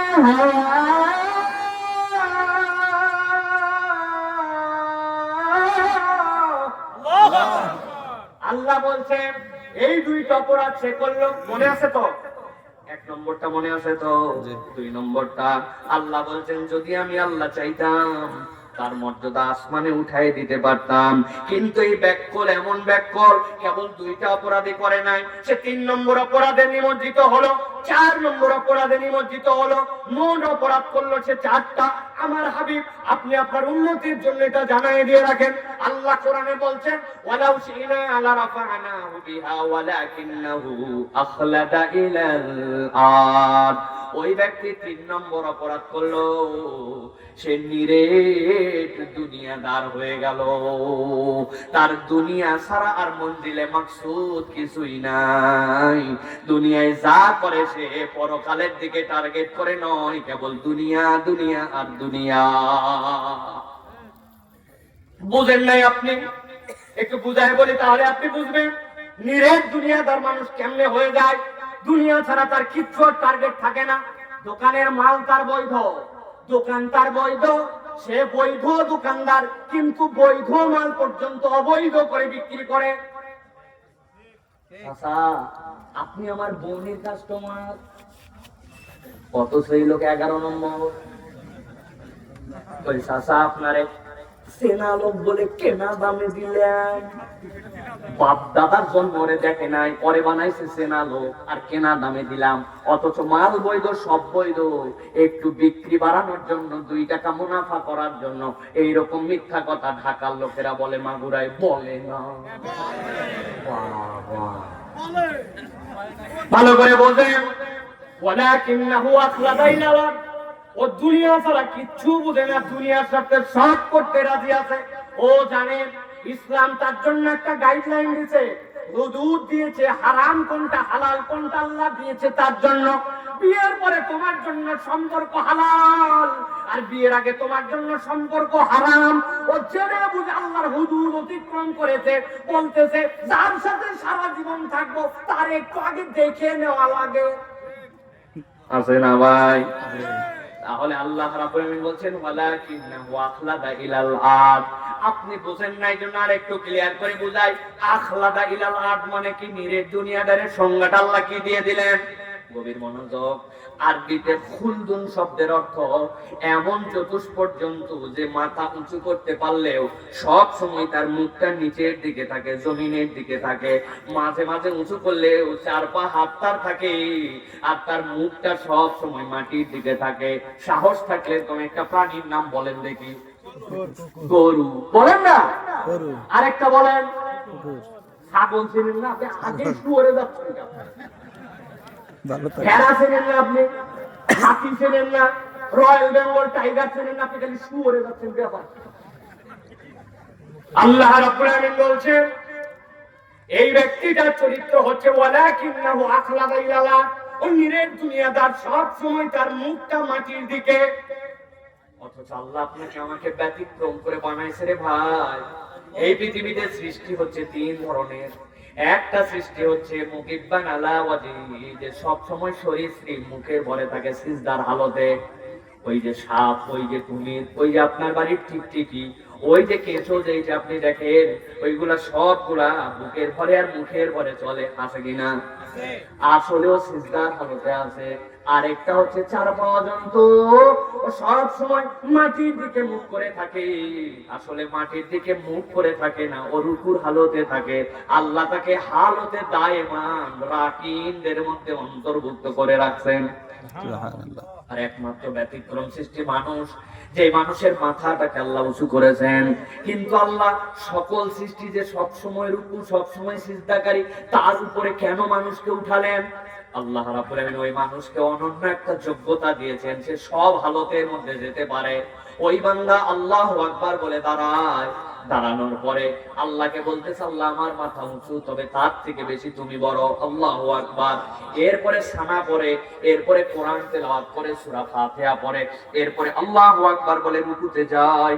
আপনি একটু হিসাব করে দেখবেন, দুনিয়ায় মানুষের যত হালত আছে, রুকুর হালতটা হচ্ছে সবচেয়ে নড়বড়ে হালত। কি হালত? নড়বড়ে হালত। সবচেয়ে নড়বড়ে। আপনি রুকুতে থাকতে একটা খালি ধাক্কা দেওয়া দরকার, ছোট্ট একটু ঢোকা দেওয়া দরকার, আপনি পড়ে যাবেন।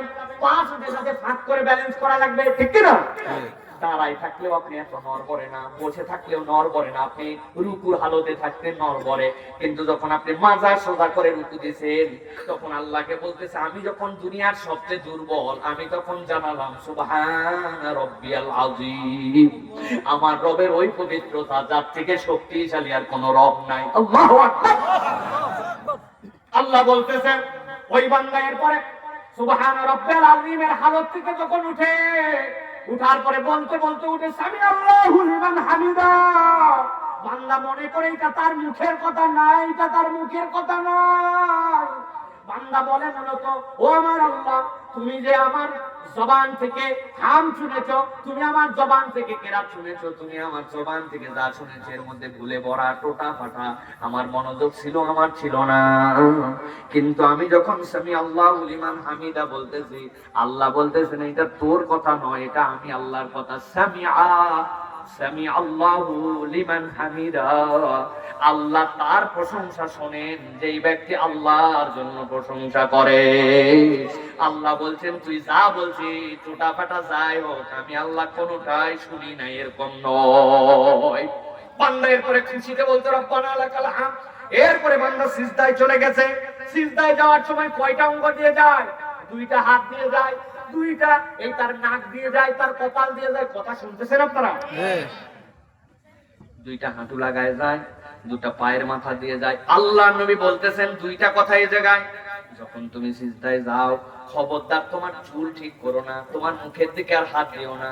অন্যদিকে মনোযোগ দিও না। এইগুলা সরানো পর্যন্ত আল্লাহ নবী নিষেধ করে দিতেন। ওই সময় আপনি আল্লাহর কাছে সিজদায় গেছেন, কাফের মুশরিকরা নবীজির কাছে এসে বলতো কি আজব ধর্ম নিয়ে আসছে, আমরাও তো সিজদা করি, কিন্তু তার পশ্চাৎ দেশ উপরে থাকে আর মাথা নিচে যায়, এরকম সিজদা তো আমরা দেখি নাই। আল্লাহর বান্দা যখন সরীসৃপের মতো নাক কপাল লাগায় আল্লাহর কাছে নাকে কদ দিচ্ছে, আল্লাহ বলছেন ওই হালতে বান্দা বলে আল্লাহ আমি সবচেয়ে নিচে আল্লাহু আকবার থেকে এই জায়গায় আসছি, কিন্তু এখন স্বীকার করতেছি সুবহানা রাব্বিয়াল আলা। যখন আমার মাথার থেকে নিচু দেওয়ার আর কোনো যোগ্যতা নাই, তখন আমার আল্লাহ হচ্ছেন সবচেয়ে উপরে। এই জন্য নবীজি বলছেন সিজদায় যাওয়ার পরে বেশি করে দোয়া করো। এই জায়গায় যাওয়ার পরে বান্দা আল্লাহর কাছে যা চায় রব্বুল আলামিন তাই দিয়ে দেন, কিন্তু আল্লাহ বলছেন ওই বান্দার 3 নম্বর অপরাধ ওয়ালাকিন্নাহু আখলাদা ইলাল্লাহ। এই ব্যাককল নিরেট দুনিয়াদার হয়ে গেছে, দুনিয়া ছাড়া কিচ্ছু বোঝে না।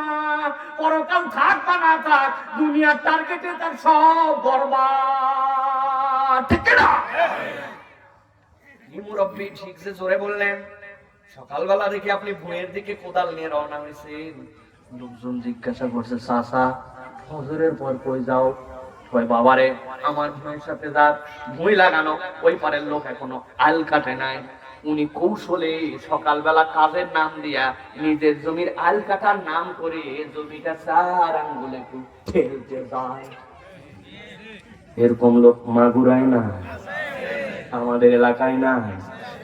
এত বড় দাড়ি জুব্বার টুপি কই গেল আপনার? আল্লাহ বলতেছেন ও সব কিছু বরবাদ করছে, কেননা দুনিয়া হচ্ছে তার কাছে সবার আগে। এই জন্য আমার সালাফরা উদাহরণ দিয়ে গেছেন গল্প ছলে। এক লোক বলছে আই লাভ ইউ ওয়াটার। কি বলছে? এ ব্যাককল মানুষ বলে আই লাভ ইউ ওয়াইফ, তুই আই লাভ ইউ ওয়াটার করতে পারলি? বলতেছে বলো না, আমি হচ্ছে মাঝি মানুষ আর আমি হচ্ছে জেলে, আমার নৌকা ভাসে পানিতে, চাল খাওয়াই পানিতে, মাছ ধরি পানিতে, আমার বাসা মরা সব পানিতে, রিজিক পানিতে। এই জন্য বউ তো বউ, হঠাৎ করে তার কাছে যাই, কিন্তু সব সময় থেকে পানির উপরে। এই জন্য আই লাভ ইউ ওয়াটার। ওর সাথে এক ব্যাককল টাইপের লোক ছিল, ওই বলছে ব্যাককল কোথাকার? যার সাথে ভালোবাসা হয় তার সাথে মিলন হতে হয়। তুমি বসে থাকো ওই যে উপরে, বসে বসে ওই যে একটা বৈঠা নাড়ো, পানি থাকে নিচে, তোমার সাথে মিলন নাই, কোনো প্রমাণই নাই তুমি ভালোবাসো। কি করা লাগবে? কইতে শাবল হাতে ছিল, নৌকার তলায় দিছে এটা স্যান্ডা করে, বলছে এখন গল গল করে পানি উঠবে, দেখ তোর সাথে মিলন হবে। বুঝে থাকলে বলেন। নৌকার তলা ঠান্ডা করে দেওয়ার পরে গল গল করে যদি পানি ওঠে, খানিকক্ষণ পরে নৌকার তলা নিতে ডুবে যায়। এখন বলেন তো ভাই, এই আই লাভ ইউ ওয়াটার বলার দ্বারা কি ওই লোকের ভাষা হবে না ডোবা? কথা বললেন না, ভাষা না ডোবা? আমি বুঝানোর জন্য বলতেছি, ভালোবাসা ভালো, দুনিয়াও লাগবে, কিন্তু এই অন্তরটাকে ফুটা করে ঠান্ডা করে যদি দুনিয়া ঢুকায় ফেলি, তাহলে আপনার দুনিয়াও হারাবে, আখিরাতও হারাবে। ঠিক না? এই জন্য ইমাম ইবনুল কাইয়্যিম বলতেছেন দুনিয়ার উদাহরণটা তোমাদের কাছে এইরকম বানায় রাখো, তুমি যেখানে যাও তোমার ছায়া আছে তোমার সাথে। এখন তুমি যদি টার্গেট করো আমি আমার ছায়া ধরবো, পারবেন? দৌড়াচ্ছেন দৌড়াচ্ছেন, আপনার সব বরবাদ, আপনি হাতছায় যাবেন কিন্তু ছায়া ধরতে পারবেন না। কিন্তু তুমি এমন মানুষ হয়ে যাও তোমার ছায়া ধরা লাগবে না, তুমি মনে করো ছায়াই আমাকে ছেড়ে যাক, ছায়াই আমার পেছনে থাকবে। আপনি যদি পরকালকে টার্গেট করেন ছায়া আপনার সাথে, আর দুনিয়া টার্গেট করলে আপনি দুনিয়ার পিছে দৌড়াচ্ছেন, ধরে শেষ করতে পারবেন না। ঠিক না? এই জন্য 3 নম্বর অপরাধ ওয়ালাকিন্নাহু আখলাদা ইলাল্লাহ। এর দুনিয়াদার হয়ে গেছে, দুনিয়া ছাড়া কিচ্ছু বোঝে না। আল্লাহ বলছেন এবার 4 নম্বর তার একটা দোষ। কি দোষ? ওয়াত্তাবা হাওয়া। সে আল্লাহকে ইলাহ মানে, আল্লাহকে মালিক মানে, আল্লাহকে রব মানে, আল্লাহকে আইনদাতা মনে করে, কিন্তু কতটুকু? ওয়াত্তাবা হাওয়া, যতটুকু তার লাগে ততটুকু মানে, আর তার অন্তরকেও ইলাহ বানায়, অন্তরের কথা মতো চলে। আসেনি ভাই? মুসলমান আল্লাহ রাব্বুল আমিনের গোলাম বলে নিজের পরিচয় দেয়, কিন্তু বয়স হয়ে গেছে 40 বছর, মুখের দাড়ি এখন পর্যন্ত রাখতে পারে না। এরকম লোক আপনার এলাকায় আসেনি ভাই? কি সমস্যা? বিয়ে করবেন আরেকবার? করলে করেন, কিন্তু কি সমস্যা, আপনার দাড়ি রাখলেন না কেন?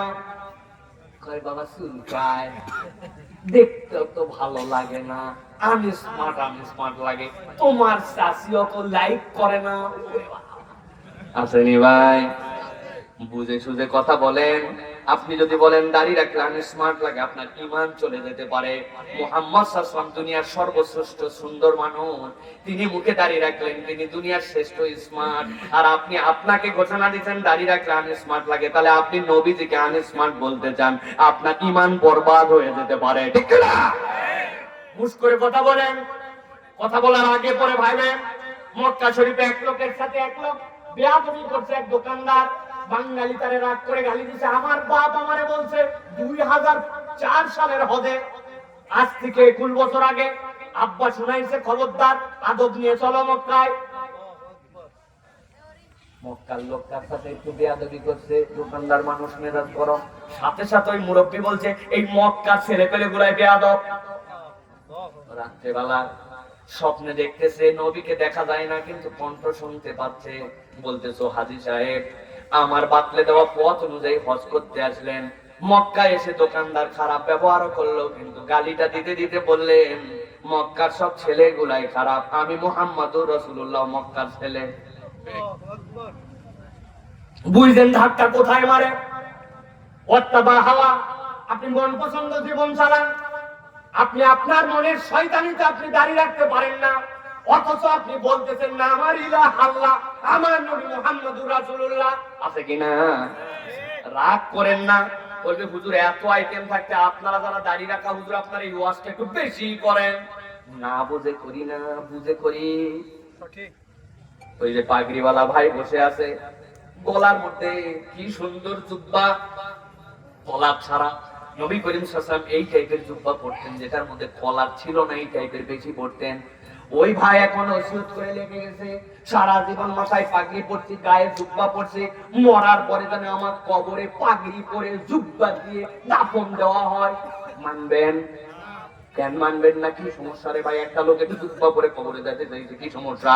পাগড়ি পরলে কি সমস্যা? বললো হুজুর এসব আলতা মারেন না, কবরের ড্রেস কি হবে? নবীজি দেখাই দিয়ে গেছেন, ঠিক কিনা? তাহলে আপনি কবরে চলে গেলেন, দুনিয়ার কোনো কিছু তসবিহ নিয়ে যেতে পারলেন না, টুপি নিয়ে যেতে পারলেন না, জুব্বা নিয়ে যেতে পারলেন না, কবরের ড্রেস পরে আপনি ইউনিফর্ম পরে চলে গেছেন। যাওয়ার পরে যখন মানুষজন চলে যাবে, পায়ের শব্দ যখন দূরে চলে গেছে, সাথে সাথে ফেরেশতা তাকে চলে আসবে, উঠে বসাবে, বসানোর পরে জিজ্ঞাসা করবে মান নাবিয়ুকা, তোমার নবী কে? আরেক রিওয়ায়াতে আসছে জিজ্ঞাসা করা হবে মান হাদার রাজুলুল্লাযী বুইসা ফি কবরি, তোমার কবরে যে লোককে প্রেরণ করা হয়েছে দেখো তো, দেখো ইনাকে চিনো কিনা? আপনি ইমোতে, হোয়াটসঅ্যাপে, আমেরিকায়, সৌদি আরবে আপনার আত্মীয়র সাথে দেখে দেখে কথা বলতে পারেন। আমার নবীকে কবরে দেখানো কি খুব কঠিন নাকি? না। দেখো তো এনারে চিনতে পারো কিনা? তার যে উম্মত, সেই উম্মত পরিচয় দিচ্ছে এখন, তার না আছে শেকলে মিল, তার না আছে চেহারায় মিল। আল্লাহ নবী এত এত শুভ্রদারি, আর ও সারা জীবন দাড়িহীন অবস্থায় থাকছে, কবরেও হয়তো চলে গেছে। বুঝে থাকলে বলেন তো কারা কারা 70 বছর হায়াত পাওয়ার পরেই মরবেন, এই গ্যারান্টি কার কার আছে? বাপের আগে সন্তান চলে যায়, জীবনের কোনো নিরাপত্তা নাই। আল্লাহ বলছেন ওয়াত্তাবা হাওয়া, সে তার মন পছন্দ জীবন চালায়, এইটা হচ্ছে তার 4 নম্বর অপরাধ, ঠিক কিনা? আপনাদের এলাকায় এই ব্যবসা আছে কিনা দেখেন তো ভাই। বিকালবেলা একজন খুব টাকা পয়সার ঝামেলায় পড়ছে, পড়ার পর এক মুরব্বীর কাছে আসছে। ওই লোক কেবল মাত্র আসরের নামাজ পড়ে আসছে, আসে একটা দোকানে কেবল এক কাপ চা খাওয়ার জন্য বসছে। এত সুন্দর দাড়ি, ওরে টুপি, ওরে জুব্বা, মুখে কেবল এক খিলি পান দিছে, এসে বলছে চাচা বড় বিপদে, 1000 টাকা ধার দে তো ভাই। মুরব্বী বলছে হাতে টাকা নাই, সর, ডিস্টার্ব করিস না, কেবল চা নিছি। বলছে ভাই রে এমনি আসি নাই তোমার কাছে, বড় বিপদ, 1000 টাকা দাও। বললাম হাতে টাকা নাই, শর্ট। খানিকক্ষণ পরে ছেলে বলছে আপনার কাছে এমনি এমনি আসি নাই, না বুঝে আসি নাই, আজকে শুক্রবার 1000 টাকা দিবেন, আগামী মঙ্গলবার আল্লাহ মাসালে 1250 রিটার্ন। বলছে ব্যাককল কথাকার, মানুষের হাতের টাকা থাকে নাকি? বাড়ির চল। বাড়িতে নিয়ে চলে গেছে। যাওয়ার পরে 1000 হাওলাত দিয়েছে। দেওয়ার পরে বলছে তোর শাশুড়ি কিন্তু বসে নাই, লাগলে আরো বল। দেওয়া যাবে, তবে যা করবি তাড়াতাড়ি কর, ছোট দিনের বেলা, মাগরিবের আযান হয়ে গেছে, জামাতে যায় নামাজ ধরবো। আসরের নামাজ পড়েছে, দাদনে টাকা লাগায়া, সুদে টাকা খাটায়া, মাগরিবের নামাজ আবার জামাতে ধরতে যায়। এরকম ভিআইপি মুসলমান এই এলাকায় নাই। অনেক আছে, মাহফিলে আসে নাকি দু একজন ভাই? আছে আছে। আহা, আমার আল্লাহ বলতেছেন তুমি আল্লাহর সাথে তামাশা করো, ওয়াত্তাবা হাওয়া, তুমি নামাজ আল্লাহর নির্দেশে পড়ো, আবার সুদের কারবার করো।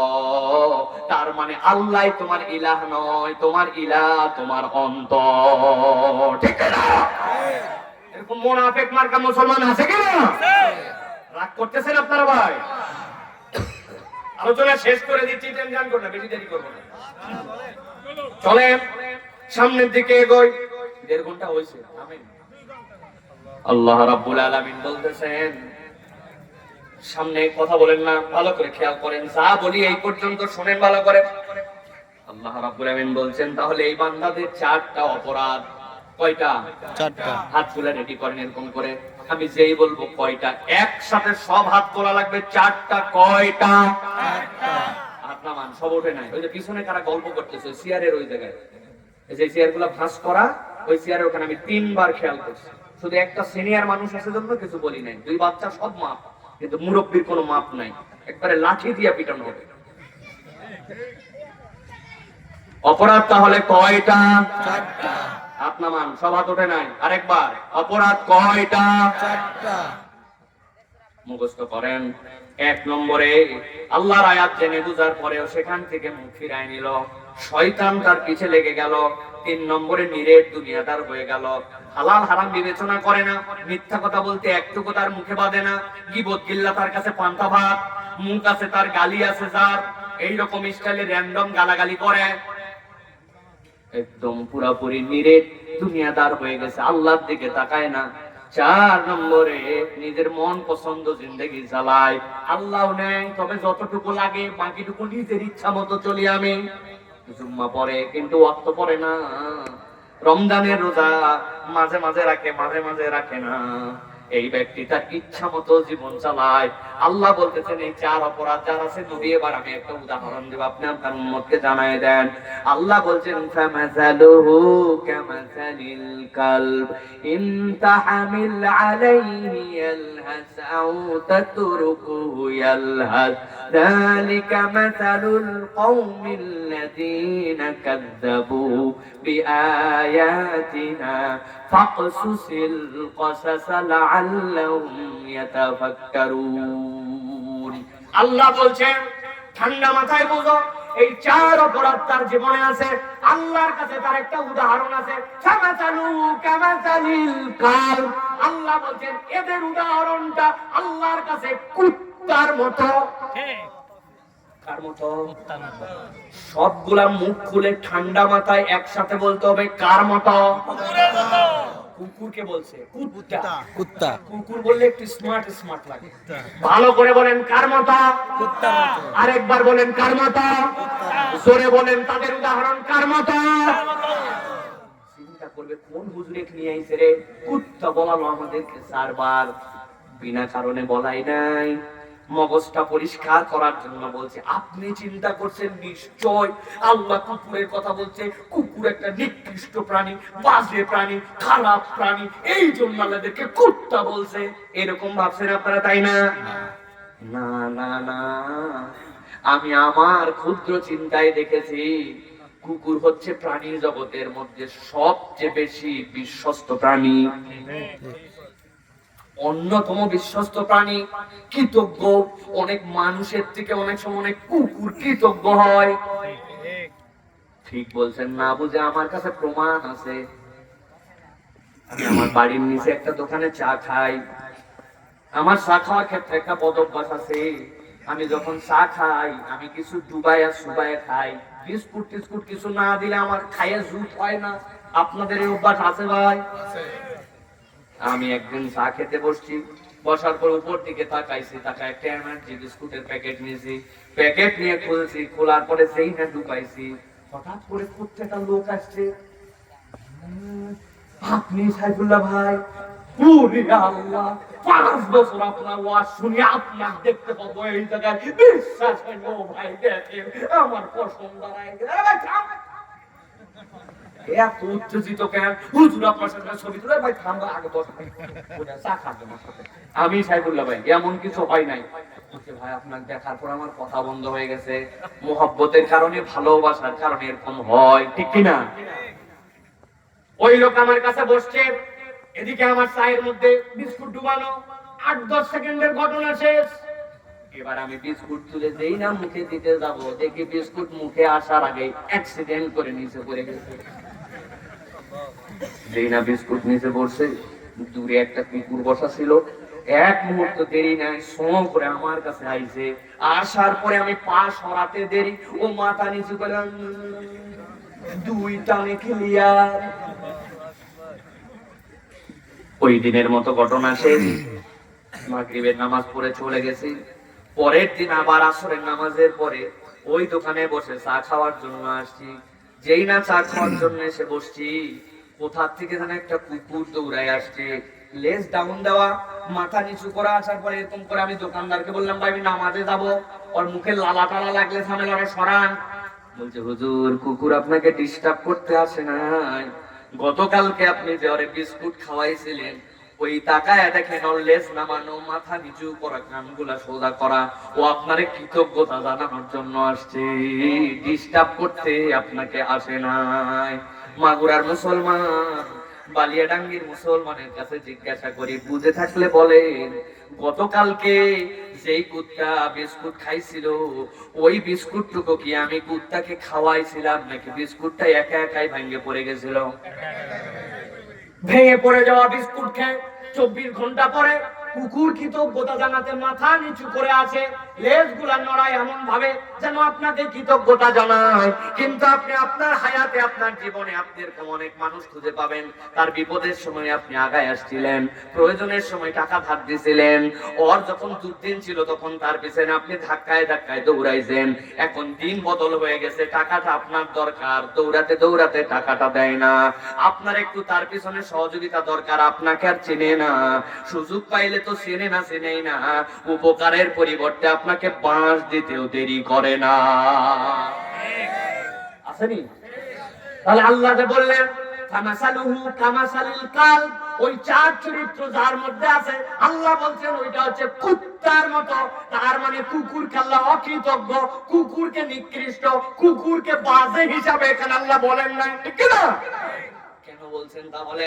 আল্লাহ বলছেন, নবী আপনি পরিষ্কার করে দেন, ইন তাহমিল আলাইহি আলহাস আও তাতরুকহু ইয়ালহাস। কুকুরের একটা স্বভাব আছে যেটা সাধারণ অন্য প্রাণীর মধ্যে নাই, সেইটা কি? আরবিতে লাহসুন শব্দের অর্থ যখন তৃষ্ণার্ত হওয়ার কারণে কারো জিহ্বা বের হয়ে যায়, ওইটাকে বলা হয় লাহাস। আল্লাহ বলতেছেন কুত্তার চরিত্র হচ্ছে, সে গরমের দিনে তৃষ্ণার্ত হলেও তার জিহ্বা বের হয়, শীতের দিনে হলেও বের হয়। ওর স্বভাব চরিত্রটাই হচ্ছে সে অস্থির থাকে, কেউ দাবরানি দিলেও অস্থির, কেউ দাবরানি না দিলেও অস্থির। কুকুরের পিঠে কেউ বোঝা চাপায় না, কিন্তু বোঝা চাপালেও অস্থির, না চাপালেও অস্থির। কেউ কিচ্ছু বলে নাই, রাত্রেবেলা শুয়ে আছে, তারপরেও দেখবেন অযথাই তার লেজ নড়তেছে, অযথাই তার কান নড়তেছে। আল্লাহ বলতেছেন স্বভাব চরিত্রে সে তৃষ্ণার্ত, স্বভাব চরিত্রে তার জিহ্বাটা বের হয়ে যায় পিপাসার্থ। আল্লাহ বলতেছেন এই 4 অপরাধ যার মধ্যে থাকবে, আমি আল্লাহ বললাম তার দুনিয়া আখিরাতের অভাব আমি কোনোদিন মিটাবো না। নাউযুবিল্লাহ। অস্থিরতা কোনোদিন যাবে না, সব আছে তারপরে অস্থির, কি জানো নাই, এরকম তবিয়ত আছে না ভাই? এক লোক একটা ব্যাংক পুরো খালি করে ফেলছে, হাজার হাজার কোটি টাকা পার করে ফেলছে, তারপরেও তার লোভ শেষ হয় নাই, কত লাগবে আর বোঝা যায় না।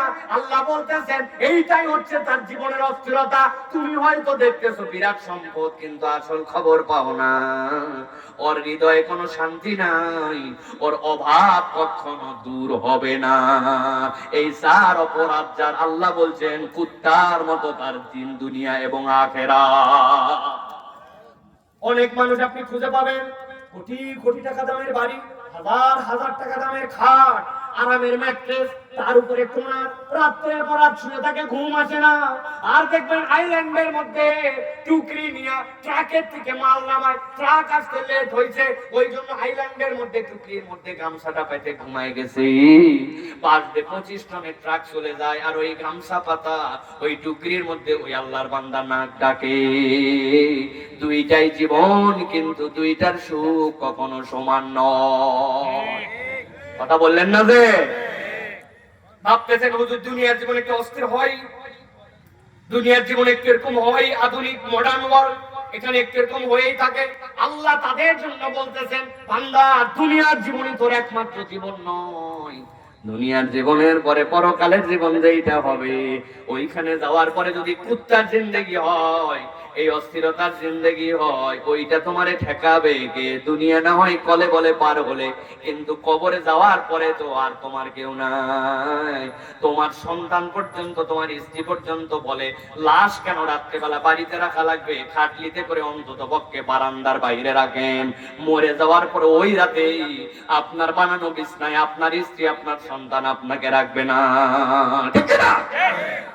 আমার আল্লাহ এই জন্য বলছেন, নবী জানাই দিয়ে রাখেন, যালিকা মাসালুল কওমিল্লাযীনা কাযযাবু বিআয়াতিনা ফাকসুসিল কসাস লাআল্লাহুম ইয়াতাফাক্কারুন।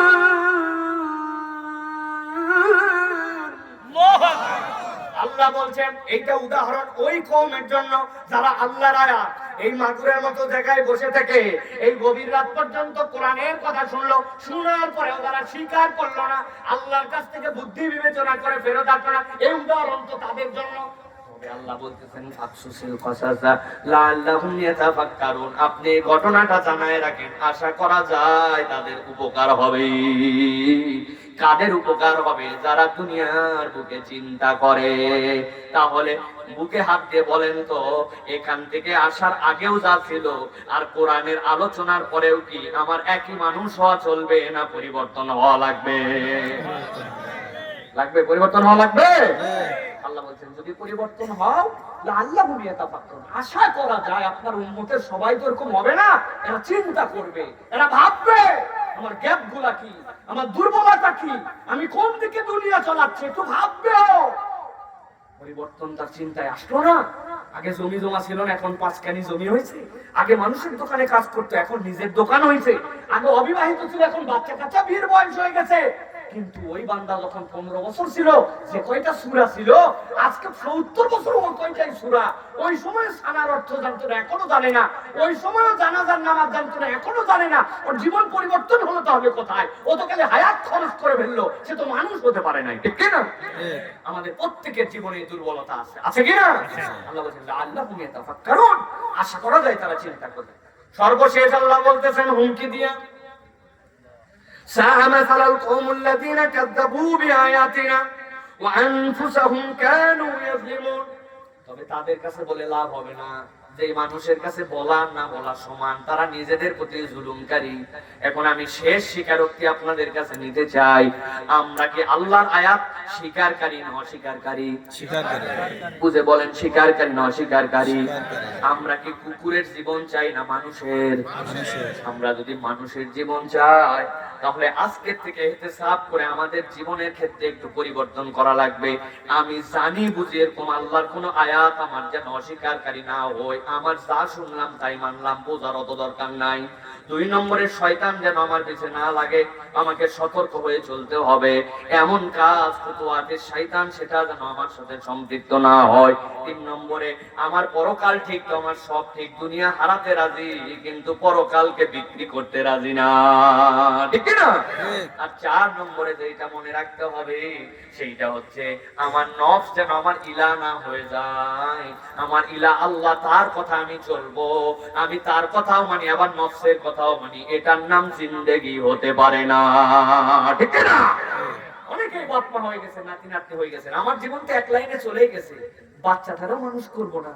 আরে কত গল্প করে জানেন, আমার ছেলে ক্যালকুলাস পারে, আরে ইংরেজি পারে, আরে ইন্টারনেট দেখে দেখে মুখ শিখে ফেলছে, কিন্তু গল্প করে বলতে পারে না আমি মরে গেলে আমার জানাজায় দাঁড়াইতে পারবে। আয় হায় কি সুন্দর জানাজা পারে, এটা ওনার ফুটানির মধ্যে আসে না। ওই বাড়িতে বসে বসে নেট দেখে দেখে পাঁচ পারা মুখস্থ করে ফেলছে, এই গল্প আপনার মনে আসে না। আরবিতে বিসমিল্লাহ সহ সূরা ফাতিহা লিখতে পারে, এইটা আপনার ফুটানি না। আপনার ফুটানি হচ্ছে সুন্দর করে বাংলা লিখতে পারে, ইংরেজি লিখতে পারে। এই ফুটানির মূল্য আল্লাহর কাছে নাই। ইয়াউমা লা ইয়ানফাউ মালুন ওয়ালা বানুন ইল্লা মান আতাল্লাহ বিকলবিন সালিম। এই প্রতিষ্ঠানগুলো এই জন্য দরকার আছে। আপনার বাচ্চাটারে দেন, নাতিটারে দেন, ও দুনিয়া উন্নত হবে, আখিরাত উন্নত হবে ইনশাআল্লাহ। দরকার আছে কি না? আছে তো, হেন জোরে বলি, কিন্তু ছাত্র দেওয়ার সময় আপনার আর পাওয়া যায় না। তখন আপনি চিন্তা করেন শহরে নিয়ে যায় একবারে বাম্পার করে ফেলবেন, ফাটাই ফেলবেন। ফাটান, আপনি ফাটায় সব করে ফেলেন, ইঞ্জিনিয়ার বানান, ডাক্তার বানান। এখানে অন্তত নুরানিতে 3 জামাত পর্যন্ত পড়ান। ওই বাচ্চার হাতের লেখা যেটা হবে, বাংলার কোনো বাপের ক্ষমতা নাই এর চেয়ে সুন্দর বাংলা লেখা লিখবে। আপনি স্কুল কলেজে পরীক্ষা করে দেখেন, ওই ইংরেজিও সুন্দর হবে, আরবিও সুন্দর হবে। 200টা হাদিস মুখস্থ করে ফেলবে, সাথে সাথে জানাজা শিখে ফেলবে, নামাজের ভিতরে বাইরে দোয়া শিখবে। সবচেয়ে বড় কথা, ইমানের একটা বাড়তি তার অন্তরে ঢুকায় দেওয়া হবে, যেটা আগামী দিনে তাকে নাস্তিক বানাবে না ইনশাআল্লাহ। আমরা রাজি আছি তো ইনশাআল্লাহ? রাজি আছি তো ইনশাআল্লাহ? আল্লাহ আমাদেরকে কবুল করেন, আল্লাহ আমাদের আশা বসাকে কবুল করেন। আমরা যে সকল কথা এই প্রায় 1.5 ঘন্টা ব্যাপী শুনলাম, ননস্টপ, একটা মানুষ উঠলো না, নড়লো না, চললো না, নিজেদের শত ব্যস্ততাকে উপেক্ষা করে মোবাইল নাড়লো না, সবাই বসে থাকলো কথা শোনা। আল্লাহ আমাদের সকলকে এটা নাজাতের ওসিলা হিসাবে কবুল করে নেন। আজকের আয়োজনে যারা খরচ করেছে